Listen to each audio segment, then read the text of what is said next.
Hello and welcome to the video. Today we're checking out a piece by Swatch. This one's called the Mono Black.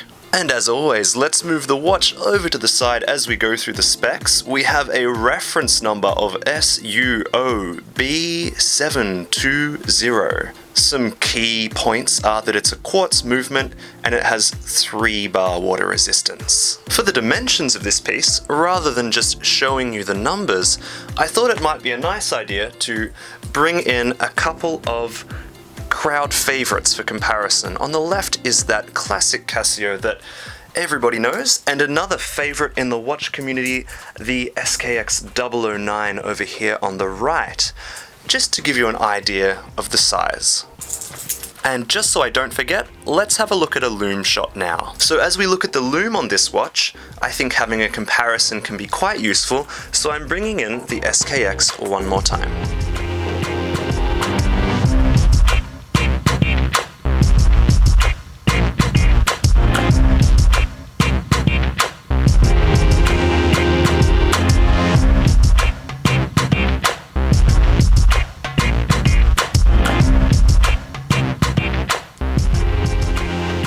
Of course, there are many reasons why that's not a fair comparison or contest to make between these two pieces, but I did want to illustrate that on this watch, the lume is not strong enough to be useful, in my opinion.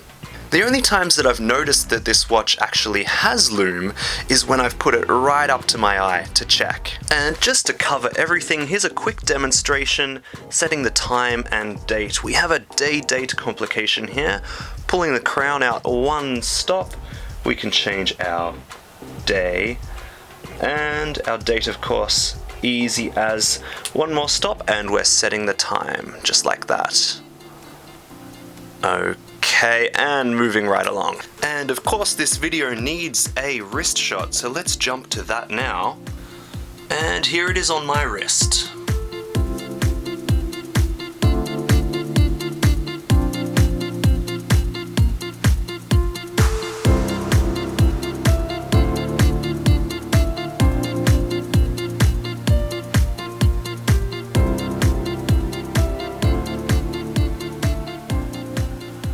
So I really love the aesthetics of this watch.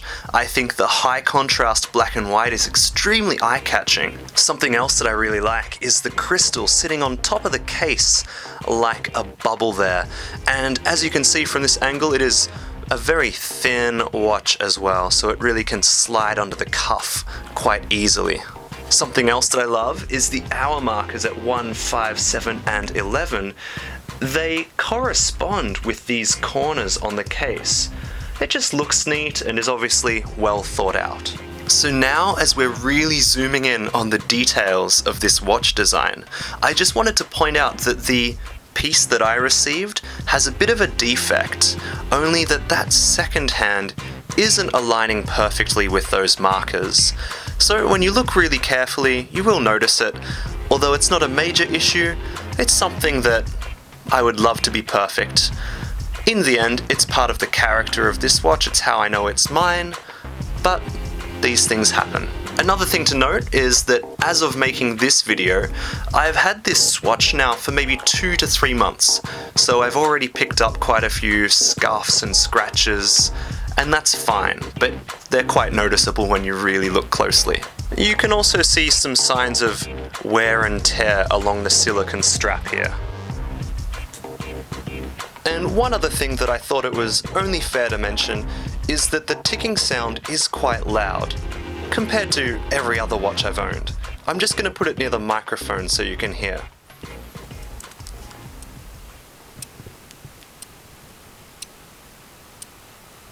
Of course, there are times where this is quite an endearing feature of the watch. It can be sitting on your wrist, reminding you that time is pressing on, but there are other times where it's been distracting. Recording music, for example, I've thought, no, I can't have this watch in the same room as me. Just to give you an example, generally it's totally fine. So I also wanted to say that this is a really comfortable watch.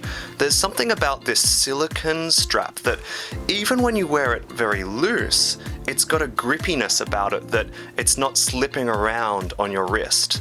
And then at the same time, the watch is light enough that if you need to do it up really tightly, it doesn't feel too bad. It's still light and doesn't feel like you're cutting your wrist off, so it's really, really nice. So just a quick wrap up now. I really like this watch. I think the design is great and it's very comfortable, which is really important. The only negatives were really minor things. I can't think of any large drawbacks at all with this piece. Being a Swatch, it's very affordable and definitely a recommendation. It's my first Swatch and yeah, probably not my last. Thanks very much for watching and I'll see you on the next video.